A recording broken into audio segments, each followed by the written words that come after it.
ఇప్పుడు నెక్స్ట్ అంటే AP elections చూసుకుంటే సార్ మీకు బాగా తెలుసు కాబట్టి దాని గురించి ఫస్ట్ సర్వే దానిలో చేశారు కాబట్టి బీజేపీ అలాగే ఈ మూడు కూటమి ప్రభుత్వం ఏదైతే ఉందో నెక్స్ట్ కూడా అది వచ్చే ఛాన్సెస్ ఉందంటారా? చెప్పలేము మేడం, ఎందుకంటే చాలా లాంగ్ రన్ ఉంది కాబట్టి, ఇంకా 4.5 years పైనే ఉంది కాబట్టి.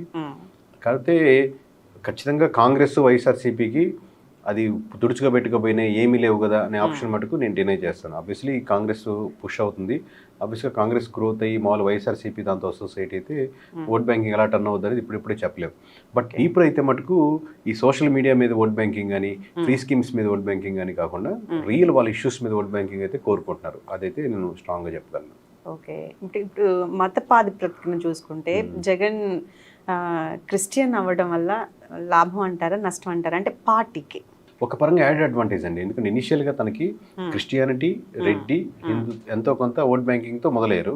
Atlee same time Congress vote బ్యాంకింగ్తో, అంటే రాజశేఖర రెడ్డి గారి కూడా ఒక మతం క్యాస్ట్ అనుకుంటే, అంటే పక్కన అంటే ఆయన కనెక్ట్ అయిన పీపులే ఒక గ్రూప్ ఆఫ్ పర్సన్స్ అనుకుంటే, ఈ 3+ స్టార్ట్ అయ్యారు. ఆయన స్టార్ట్ అయ్యి అదర్ ఆల్టర్నేటివ్ ఉంటాను అని మొదలుపెట్టారు కాబట్టి అప్పుడు ఉన్నటువంటి కాన్ఫిడెన్స్, ఏజ్ ఫ్యాక్టర్ ఇవన్నీ క్రోడీకరించినప్పుడు అప్పుడు ఆ రెండు యాడెడ్ అడ్వాంటేజ్. కానీ అదే యాడెడ్ అడ్వాంటేజ్తో లాంగ్ టర్మ్గా ముందుకెళ్ళాం. ఇప్పుడు కూడా రాజశేఖర రెడ్డి కొడుకుని కాబట్టి నాకు ఓటీ అనలేరు కదా ఇంకా.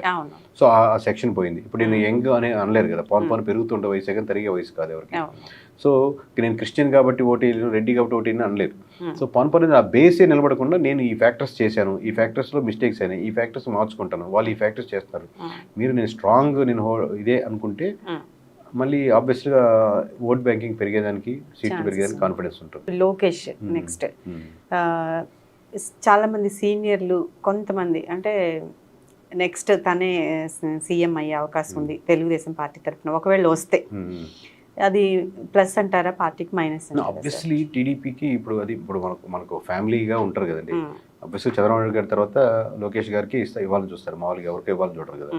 కూటమి ఎలా తిరుగుద్ది, వాళ్ళు ఎలా ఉంటాయి నెగోషియేషన్స్ పక్కన పెడితే ఆబ్వియస్లీ కంపేర్ చేస్తే మీకు 10 సంవత్సరాల్లో గ్రాఫ్ లోకేష్ గారిది అయితే ఒకప్పుడు మామూలు కోర్ టీడీపీ వాళ్ళు కూడా దాన్ని కమిట్ చేసే విధానం గడించి అపోజిషన్ వాళ్ళు కూడా కొంచెం ఎంతో కొంత బాగానే చేస్తున్నారు అనే పొజిషన్కి అయితే తీసుకెళ్ళారు.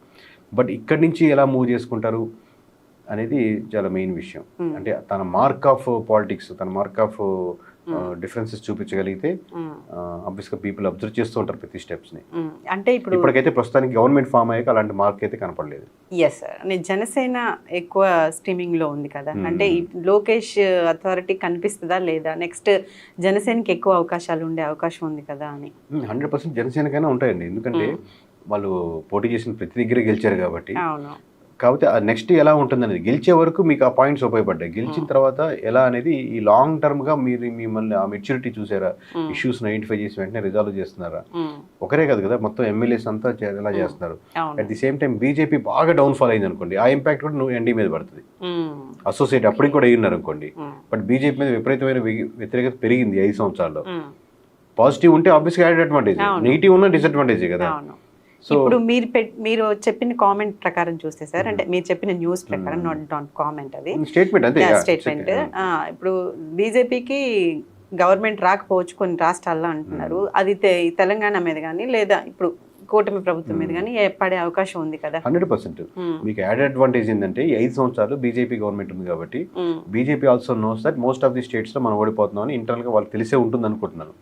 సో దట్ ఆబ్వియస్గా ది నీడ్ టీడీపీ సపోర్ట్ 100% కాబట్టి ఒక యాడెడ్ అడ్వాంటేజ్ అంటే మనం గట్టిగా అడగచ్చు, అమౌంట్ కావాలనుకున్నా, పనులు కావాలనుకున్నా, వర్క్స్ కావాలనుకున్నా, ఆర్డర్లు కావాలనుకున్నా తెచ్చుకోవచ్చు.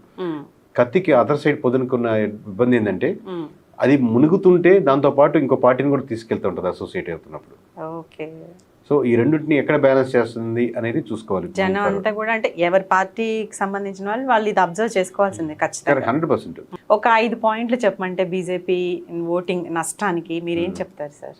ప్రధానంగా ఇప్పుడు మోడీ గారు కానీ, అమిత్ షా గారు కానీ ఏదైతే లైన్లో వెళ్తున్నారో, 1 man డిసిషన్స్ లాగా 2 man డిసిషన్స్ లాగా వెళ్తున్నారో ఆ లైన్ అయితే ఇంకా గోయింగ్ ఫార్ వర్కౌట్ అవ్వదండి. 2 మతతత్వం మీద, సనాతన ధర్మం మీద వెళ్ళే ఓట్ బ్యాంకింగ్ ఉపయోగపడుతుంది, బట్ ఆ కోర్ ఓట్ బ్యాంకింగ్ అలాగే ఉంటుంది. బట్ ఎక్స్ట్రా ఓట్ బ్యాంకింగ్ కరువు తీసుకోలేకపోతుంది. అట్ ది సేమ్ టైం మామూలుగా ఆయన రాహుల్ గాంధీ గారు పెరుగుతుండడం వల్ల ఆ ఓట్ బ్యాంక్ టర్న్ అవుతుంది. బట్ మళ్ళీ మీరు పుల్ చేసుకోవాలంటే మళ్ళీ బేస్కి వచ్చి ఒక గవర్నమెంట్ నుంచి ఇంకా 5 సంవత్సరాల నుంచి ఏం ఎక్స్పెక్ట్ చేస్తారు? Schools, hospitals, municipalities, corruptions, courts, ఇది స్ట్రాంగ్గా ఉండగలిగితే మళ్ళీ మీరు పుల్ బ్యాక్ చేయగలుగుతారు. కానీ ఇదే లైన్లో వెళ్తే మటుకు మునిగిపోతున్నటువంటి టైటానిక్ షిప్ అవుతుంది, కానీ ఇంకా పైకి తేలే చిన్న నావు కూడా అవ్వదు. ఉంటుంది, పార్టీ ఉంటుంది, సీట్స్ ఉంటాయి, మళ్ళీ రివైవ్ అవ్వచ్చు. But obviously it will add to the Congress advantage అవుతుంది. Okay okay sir, thank you. Please do subscribe to Telugu Rajyam channel. Please do subscribe to Telugu Rajyam channel. Please do subscribe to Telugu Rajyam channel. Hi అండి, నేను మీ ఆర్పీని, నెల్లూరు పెద్దారెడ్డి చేపల పులుసు ఓనర్ని. మీరు తెలుగు రాజ్యం అనే ఈ యూట్యూబ్ ఛానల్ సబ్స్క్రైబ్ చేసుకుని మంచి వీడియోలతో వస్తారు. Thank you so much. Hi people, I'm Sonakshi Verma and you please watch Telugu Rajyam and please subscribe to the channel.